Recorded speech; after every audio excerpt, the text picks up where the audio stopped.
आइए बढ़ते आगे, और अब आ रही है आपके लिए बेहद इंटरेस्टिंग खबर। आशीष सर, आप भी ध्यान से सुनिएगा और बाकी एक्सपर्ट भी। आमतौर पर प्री ओपनिंग सेशन में मजे मस्ती करने वाले उन लोगों के लिए बड़ी खास खबर है, और स्पेशली आईपीओ की लिस्टिंग जो सुबह 9 से पौने 10 बजे तक प्री ओपनिंग सेशन चलता है, उसमें अनाप शनाप भाव जो डाले जाते हैं, बाद में ऑर्डर कैंसिल होते हैं, मॉडिफाई होते हैं, उसको लेकर बड़ा एक्शन होने की तैयारी में बता रहे हैं हमारे वरिष्ठ सहयोगी ब्रजेश। पूरी डिटेल से अगर ब्रजेश बताइए क्या डेवलपमेंट होने जा रहे हैं आईपीओ की लिस्टिंग की प्री ओपनिंग सेशन को लेकर। बिल्कुल, ये विचार किया जा रहा है कि जो लिस्टिंग और रीलिस्टिंग दोनों, आईपीओ की लिस्टिंग और कंपनी अगर कोई वापस रीलिस्ट होती है तो इन दोनों में भी जो भाव में गड़बड़ी करने की गुंजाइश होती है, इसको किस तरह से खत्म किया जाए। तो उसके लिए ये सोचा जा रहा है कि 9:25 तक ही सौदों में बदलाव करने की या सौदे रद्द करने की छूट दी जाए। यानी जो सौदे 9 बजे से लेकर 9:20 के बीच में हुए हैं, उन सौदों को ही रद्द किया जा सकता है, और ये सिर्फ 9:25 तक ही रद्द किया जाए। और इसके बाद अगर सौदे डाले जाते हैं, इसके बाद अगर कोई रद्द करने की कोशिश करता है तो नहीं होगा, केवल सौदे डाले जा सकेंगे, यानी केवल खरीद के सौदे डाले जा सकेंगे। और बाकी जो नॉर्मल प्राइस डिस्कवरी का टाइम है 9:45 से 10 बजे तक, वो सब चलता रहेगा। तो एक ये बड़ा बदलाव है, ये टाइमिंग के बारे में सोचा जा रहा है कि इसको रिस्ट्रिक्ट कर दिया जाए। दूसरा जो एक बड़ा बदलाव ये सोचा जा रहा है कि जो रद्द किए गए सौदे हैं उनकी कितनी वॉल्यूम है, कितना पूरी उनकी मात्रा है, ये सारा, और किस भाव पे रद्द किए गए हैं, ये सारा का सारा रियल टाइम पब्लिक कर दिया जाए। यानी आपको पता चलेगा कि जो ये सौदे डाले गए थे ऊंचे भाव पर या बहुत हाई वॉल्यूम के साथ, ये सारे के सारे अब रद्द किए जा रहे हैं। अभी ये तो दिख रहा है कि सौदे डाले गए हैं, लेकिन रद्द किए जा रहे हैं या वाकई में एक्सिक्यूट हो रहे हैं, ये चीज़ की क्लैरिटी नहीं होती थी। तो इस पर विचार किया जा रहा है कि इसको पूरी तरह से पब्लिक कर दिया जाए और रियल टाइम बेसिस पर ये दिखने लगे, ताकि ट्रांसपेरेंसी आ जाए। तो एक तो ये बात हुई। दूसरी बात ये हुई कि जो लोग गड़बड़ियां करते हैं उन पर नज़र रखने के लिए एक्सचेंज एक अलर्ट सिस्टम लाए। ये अलर्ट सिस्टम 4 पैरामीटर को देख करके लाया जाएगा। एक ये कि अगर किसी क्लाइंट ने सौदे डाले हैं तो क्वांटिटी के हिसाब से अगर उसने अपने ही डाले हुए 50% सौदे रद्द कर दिए तो सिस्टम अलर्ट जनरेट करेगा।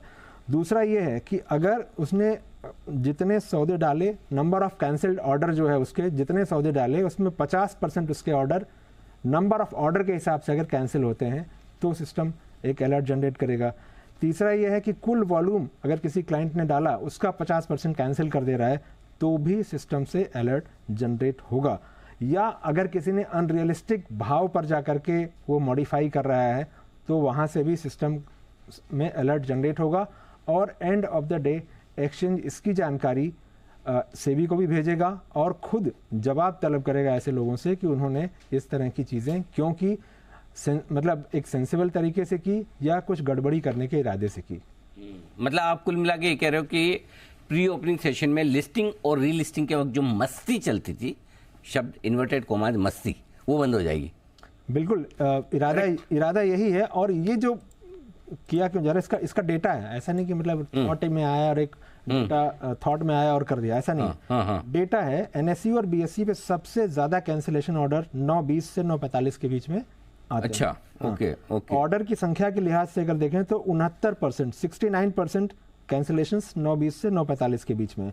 वैल्यू के लिहाज से बीएसई पे 54%, एनएसई पे 60% सौदे 9:20 से 9:45 के बीच में रद्द हो रहे थे। अगर वॉल्यूम के लिहाज से देखें तो बीएसई पे 55% और एनएसई पे 71% सौदे इसी दरमियान रद्द होते थे 9:20 से 9:45। पहले रद्द करना शुरू कर देंगे वो तो, जैसे जैसे आप टाइम का कट ऑफ रखोगे उससे पहले कर लेंगे। और अगर आप बिना कट ऑफ के रखोगे तो लोग एक्चुअल सौदे ही डालेंगे।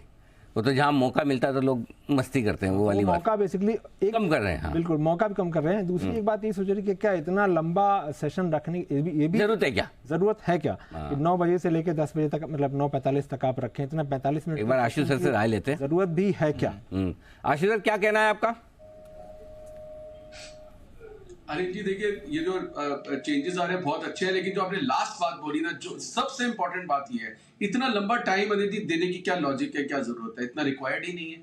सो अनिल जी, अगर ये एड्रेस हो जाएगा तो ये डल के बाद रॉन्ग फिगर, मतलब इन्फ्लेटेड फिगर जाना और उसके बाद हटाना, ये सब इतने लंबे टाइम का प्रोसेस देने की जरूरत नहीं है। सो मतलब मुझे ऐसा कोई लॉजिक रीजन प्रैक्टिकल बेसिस पे, ऑपरेशनल बेसिस पे नहीं समझ आता कि इतना लंबा टाइम क्यों देना है। अनिल जी, यही कम हो जाएगा तो काफी हद तक ऑटोमेटिकली ये चीज एड्रेस हो जाएगी। परफेक्ट। तो ये है आपके लिए बड़े डेवलपमेंट होने की तैयारी में। कई बार आपने ये बात हमने कई बार हो रहा है कि जब प्री ओपन में रेट ये सही रिफ्लेक्ट नहीं हो रहा, इसका अनदर मैकेनिज्म होना चाहिए, फ्यूचर्स का भी अलाउ करना चाहिए। आपने कई बार ये बात, इसीलिए हम प्री ओपनिंग सेशन टच करते निकल जाते थे। मैं बात करूँ वो रेट्स का कोई फायदा ही नहीं है जो डेली बेसिस पे। और इसलिए मैं एक और चीज़ मैं ये कहता हूँ कि जो स्टॉक फ्यूचर्स है और जो इंडेक्स फ्यूचर्स हैं उनमें भी प्री ओपनिंग सेशन शुरू होना चाहिए, तब आपकी प्राइस डिस्कवरी सही होगी।